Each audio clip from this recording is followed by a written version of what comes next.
A very good afternoon, a very good morning, and a very good evening wherever you are today. This is the day that the Lord has made. We will rejoice and be glad in it. My name is Caleb Espila, and I am saved. Today I want to teach on a very important topic that I have been teaching, or rather I taught some time back on a different platform called Youth and Sexuality. Youth and Sexuality. It's very important to understand that youth are the future of the church together with the children. Youth are the future of the church together with the children. Youth is a definition of a term. Youth is a definition of a term meaning young. Youth. It is a time to experience the things that you need to experience during a period where people consider you as a young person. So a young person is considered inexperienced, needs guidance, is susceptible to making mistakes. That is a youth. A youth is an adjective, and an adjective defines a noun. So the noun here is a man or a woman who is still in the age of experiencing and learning. So this is a person called the youth. And sexuality is actually God's own idea. Sexuality. Remember, when God created heaven and earth, created all the creatures, he now created a man and a woman. And in the creatures, he created them male and female. Male means the propagator. Last time I taught you about a father, a son, a father and a son. So a man or a male is a propagator. He's the one who initiates. He's the one who starts. We can look at peradventure, or we can look at the core context of this, where the man is the initiator, from the book of Genesis 2:24. That is why a man leaves his father and mother and is united to his wife, and they become one flesh. So the man or the male is the initiator. When animals want to mate, the male, which is attractive, initiates the mating dance, the mating call. Until it initiates that, the female might seem uninterested. But actually the one that initiates and tends to impress the female is the one that gets the prize. That's in the animal kingdom. In the human contrast, when you are interested in a woman, you make the first approach. That's why when you make the first approach, you have several ideas in your head. The ideas mean you want to initiate and start a family. Thus Genesis 2:24 states that is why a man lives. Now living means this person is of age. He is seeing themselves as responsible. Responsibility is the ability to respond. The ability to respond, that's what is called responsibility. So the man is able to live, meaning that he's responsible enough to provide for these extra mouths that will come. Because remember, the woman has been given the ability together with the man to be fruitful. So we don't know the degree of fruitfulness in this woman, but we see that next time I'll be teaching this, because I taught you last time in a different platform. I taught this in a different platform, in a different church, speaking to different youth, when I was talking to them about characteristics of love in a woman. Peradventure, Songs of Solomon. Now we see fruitfulness in a woman is in form of their industriousness, their ability to multiply everything that comes into their hands, but also the fruit of the womb is part of the fruitfulness. Praise the name of the living God. Now, it is not that when a person has lacked this ability that they have gone against the sources of God, but God has time and season for everything.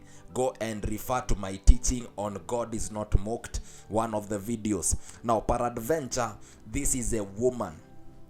A man shall leave his father and mother, and the two shall become one. So the woman will bring in maybe twins, the aspect of fertility, twins, quadruplets, triplets, or a single child. All truths are parallel.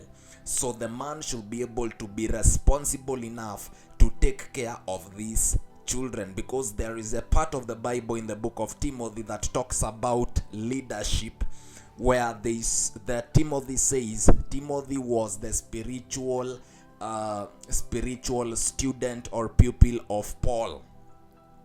And Timothy understands this and says that whoever that does not provide for his family is worse than an infidel. Yes, things happen.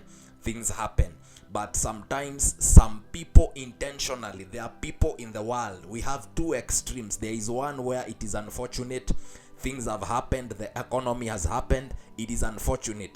But there are those who intentionally decide not to help the family due to being stubborn, self-esteem issues, childhood hunt. So there are things that have made them to punish the family. So this person is worse than an infidel.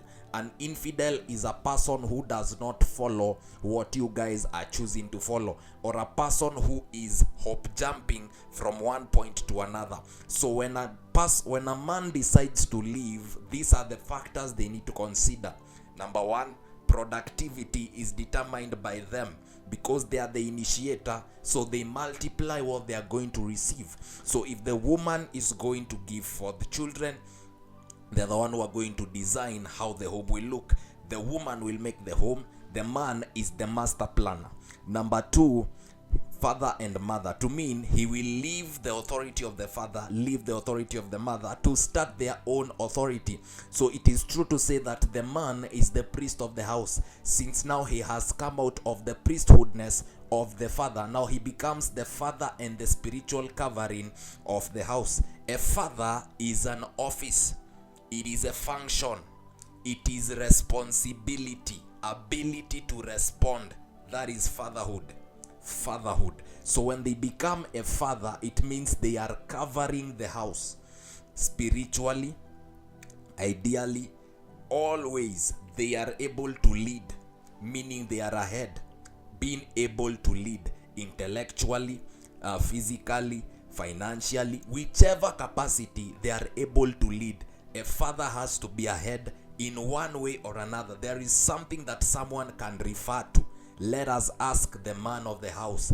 Let us ask so and so this. Let us ask, you have to lead. There is something that you're ahead in. Praise God. Because maybe there is something that is incapacitated in one way or another. Spiritually, you might not be ahead, but financially, you're ahead. Financially, you might not be ahead, but in the aspect of technical, you are ahead. There is something that you're ahead in, that you are entitled to lead. So you leave your father and your mother. So it means there is the empathetic aspect of a mother. You need to be understanding as the man, because things will have to be solved. Things have to fall on your shoulders. Yes, things have to fall on your shoulders. So I'll teach this next time when we'll be looking at that. So we are talking about youth and sexuality, that this man will live and they will unite with his wife, and the two shall become one. So when you unite together, you and your wife, the two of you become now one flesh. You stop from being the child of so and so, she stops being the child of so and so, and you come together, you form a family. Most of the divided areas is when we are still cleaved towards our past, our families, cleaved fully. There are people who are cleaved, everything, asking for advice, and it's from their family. So you find it's a divided house. And when a kingdom is divided, we don't know about its probability to stand. So cleaving means most of the conditions and most of the decisions are made between the two of you, the man and the woman. Cleave together with his wife, and the two shall become one. So you leave the office of fatherhood, of being a child under a specific father and a specific mother, and now you become the office, the father. You become the father, the function now. And whatever maybe you saw as successes and failures, you either choose to duplicate or choose not to duplicate. Praise the name of the living God. So youth and sexuality. So a young person needs to understand that when you introduce sexuality or sex is God's idea. Sex is God's idea, and it was meant so that it can be able to bring forth fertility, and it must be in the principles and the confinement of marriage. So sexuality is God's own idea. Go ye and multiply, fill in the earth, replenish, multiply. And God blessed them. Go ye, fill the earth, replenish, multiply, fill in the earth. That was God's own idea.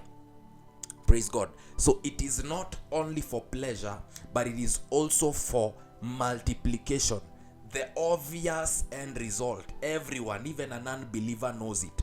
The end result of having sex is pregnancy. Even unbelievers know that. So sex has its consequences, and it depends with how you see it. It has a consequence, or is it a blessing? Praise God. But children are not a consequence. Children are blessings. But last time, go back to what we learned in Ecclesiastes 3:11, that God makes everything beautiful at their own time. When children come at the right time, it becomes beautiful and enjoyable. They don't become an annoyance. They become a blessing. Praise the name of the living God. Responsibility, ability to respond. So young people, sexuality is God's idea. It's God's idea. Now God, his idea is intimacy, family. That's why we have the Holy Trinity, family. Ephesians 5:31 speaks of Christ and the church. So Christ came to marry the church, and the church took his name. And that's why when you're asked, which religion are you? You say you are Christian. Christian is Christ-like. You're married to Christ. You have Christ's surname. Whether you're called Paul, Kamau, Njogu, or Otieno, or what, you have Christ's name in regards to religion. Praise God. Something I need to teach you. Also, you have God's characteristic. When Moses asked God, what do I say I am? Whom do I say sent me? Say that I am has sent me.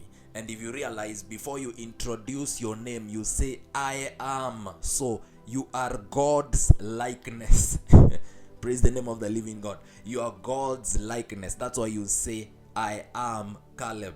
God Caleb. Psalms 82, for ye are gods, children of the Most High. So you can never run away from that. I am that I am has sent you. I am God Kamau, God Njoki. Yes, so it was God's own idea to come up with sexuality. Yes, so being like God now makes it a sin, where now you fornicate, you do a lot of things outside the constraints of marriage or outside the constraints without considering the consequences. Now you know consequences are the opposite of results. Results are something that you are anticipating to have, but consequences are something that you are afraid of having. Are we understanding? Results you are anticipating. You might fail or succeed, but consequences you are sure that these are not going to be good, so you are afraid of them having. Now, when sex has its ideas or ideologies in the form of consequences, then this is where now we lose the track, we lose the mark. Praise the name of the living God. Now, sexuality, there are different types of sexuality, which I cannot mention over here, considering it's a public platform, but I will teach that next time. But there are various forms of sexuality which are considered consequential. And anything that does not follow specific principles has specific consequences. Science has its principles guiding sexuality. Science has its principles. Biology has its principles guiding sexuality. Biology. Some diseases can be found somewhere and can be lost in another organ. So we need to understand that. We need to define sexuality. So the end, it's not just for pleasure. It is intimacy. We need to understand in one of my videos on soul ties that everything we do creates a door for the soul. I taught you about the doors inside the soul. how the soul is intimate. The soul is so intricate, it remembers details from childhood that manifests in the future. Yes, we can look at peradventure Moses, peradventure David. Most of their actions were built from childhood trauma. Joseph, his compassion was from being broken at a young age. Yes, so the soul has a door and it can be opening for a lot of things. Very important. Now, we need to look also from the context of Psalms 139:13. Psalms 139:13. For you created my innermost being. What I've just told you. You knit me together in my mother's womb. I praise you because I am fearfully and wonderfully made. So, the consequences of sex is having something that you do not want.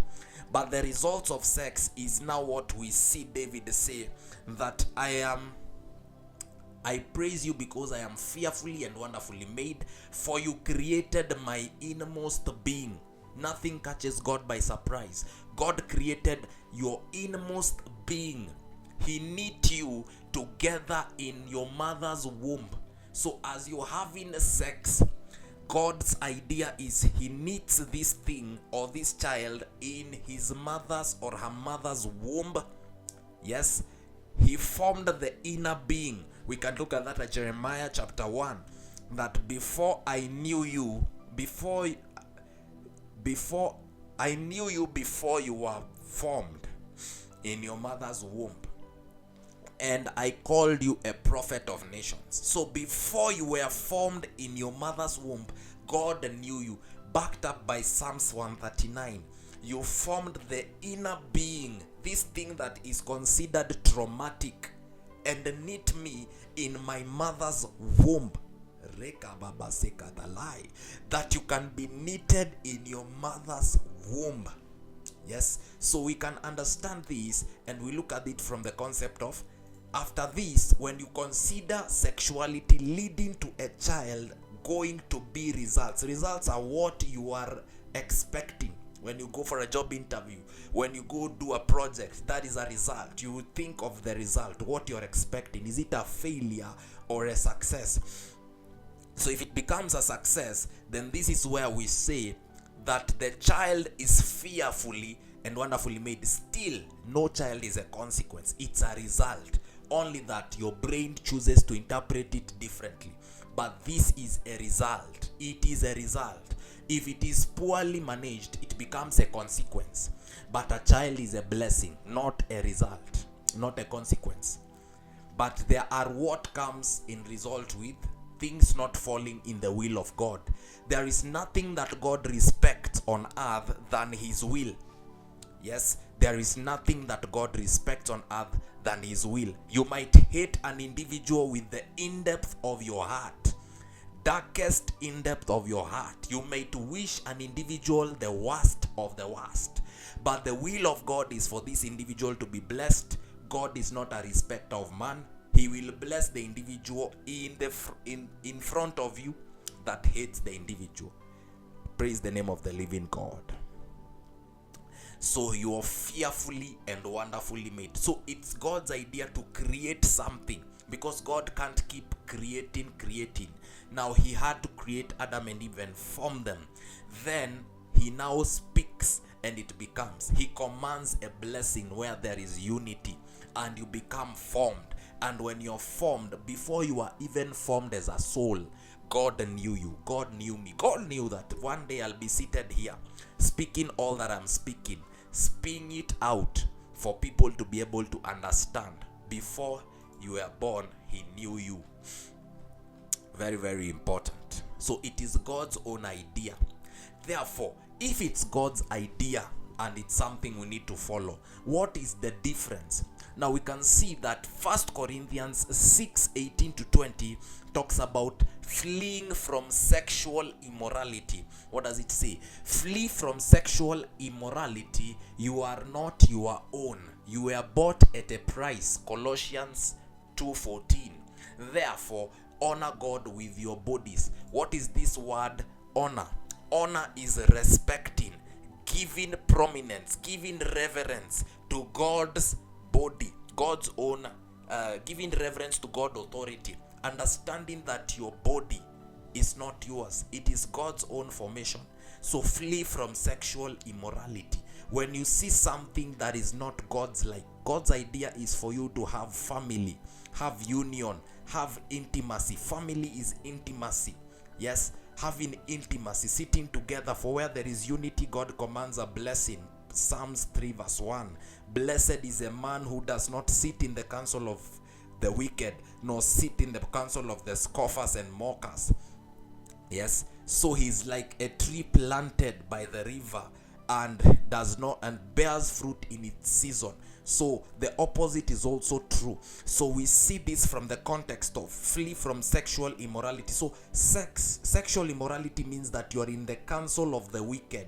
You're doing it with a person that God has not ordained it for you. So you find that the opposite of the same is true. Because now after that, when you break it, you become mockers to those who are in good, faithful relationships, good, faithful. So you are considered as a cursed person if you're not blessed. Blessing is where there is multiplication of what you have. But curses are the duplication or the duplication of the hardships of what you have. So you find that when you are in something that is immoral, you become a mocker when this thing does not work. Are we together? And no one gets into these things with the intention of living. So blessed is a man who does not sit in the counsel of the wicked. So sexual immorality, flee from sexual immorality, because your bodies are the temples of God. Honor God with your body. It has happened before, maybe due to lack of knowledge, but now when you know, these podcasts are there, these messages are there, now that someone is aware, what should they do about their bodies? They should live and have reverence, fear, understanding that their body is the temple of God. Deal with reverence, reverence, with fear, trembling. Yes, trembling. Flee from sexual immorality. You don't pray when you're in the context of sexual immorality. You flee. You flee from it. You run away as Joseph ran away, as any other person runs away. When you run away, there is no condemnation. I have seen great destinies. You've seen it even in social media. When people are in the height of getting paid, someone comes and claims they have their child. Getting paid. Good sportsmen, good sportswomen, high-end profile, getting good money. But now someone comes from nowhere and says, I have your child. So they did not have it by word. Of course, something happened. So it is a message for me, it is a message for everyone, that we need to be very careful in regards to this, that you are not your own. You are bought at a price. So no one, even when you're going to buy a bride, you buy her with a bride price. It's normally very expensive. A bride price. Praise the name of the living God. So you are bought at a price. So you are not a cheap person. You are an expensive person. You were known before God. Before you were formed, God knew you. You are bought at a price. So sexuality is God's idea. It is good when lived according to God's purposes, because all you're waiting for is results. It is planned for. It is something that you're excited to do. It is something that you plan and prepare, especially when you do it with one individual that you love and trust, and when you're doing it in the constraints of marriages, that every person has a dignity because they are created in the human of God, in the God's image, so that to understand that you should not look down upon yourself. Whatever your past is, someone can choose to change and live better. One thing about human beings is they easily forget. Today it's a great person, goes abroad, gets forgotten. They get out of sight, out of mind. So people tend to forget who you were in the past. So you try and reform. You don't have to prove it. People will talk. People will try to remind you. But in the end, you're going to stand out as one creature who is great. It doesn't mean that people should destroy their reputation as youths. No. You should try and as possible to maintain your reputation, because you'll need it to find great things in life. But also you need to understand that your past shall not define you, but your past defines your message. So, brothers and sisters, very, very important. where you should live knowing that it is God's own idea. It was designed to be beautiful, and it's that you're designed and bought at a price. So you are not cheap. You are not cheap. You are not cheap. You're very, very beautiful. You do not have some diseases in you. You're beautiful. You're handsome. You're fearfully and wonderfully made, tall, dark, and handsome. You're not lacking some features. You have them working 100%. So it means no one should subject and subdue you to knowledge that does not make sense. Any knowledge that does not glorify God is not something that should be in your mind, because you were formed in the inner being, and God knew that you're going to listen to this message, and this message is going to transform your mind, transform your heart, transform everything that you're going to associate this message with. Praise the name of the living God. Yes, so it's also God's own design for sexual relationships. It's also God's own design for sexual relationship. So we can see this from the context of Hebrews chapter 13 verse 4. Hebrews chapter 13 verse 4. What does it say? Hebrews chapter 13 verse 4. What does it say? Hebrews chapter 13 verse 4, it says, marriage should be honored by all. It should be respected by everyone, not by some, but by all. And marriage bed should be kept pure. So there is also even a bed associated with marriage. Just like the church is the bride of Christ, the bride of Christ should honor the marriage between Jesus and them. And the marriage bed, which is the world, should be kept pure. For God's will judge the adulterer and all sexually immoral. So no one is perfect. Everyone has a past. Everyone has a past. So the marriage bed should be kept pure. Should be kept pure. Making the covenant with your eyes. I hear this quote, don't brag of what when you morals, when you so much. There's so much justification in this world. Justification. But no one is perfect in the eyes of temptation. No one is perfect. But what stands out is the ability to run away. The ability to run away. So you honor the marriage bed. Honor the marriage bed. Honor the marriage bed. Honor the marriage bed, and God will judge every sexually immoral person. So an immorality means something that is outside a specific design, what is called unlawfulness. In other words, it's called iniquity. Something that is outside a design, it becomes immoral. A design is not only for pleasure and intimacy, but just confined to pleasure, distraction, addiction. Because immorality comes from a form of voidness. When you become immoral, when you feel void, a void of an authority over you, a void of love, void of, you distract your pains with pleasure. So that is why it's called immoral, when it is done the wrong way, with the wrong purposes, not for intimacy, not for anything. That is when it becomes wrong. So this will be a 2-part series which we will learn more.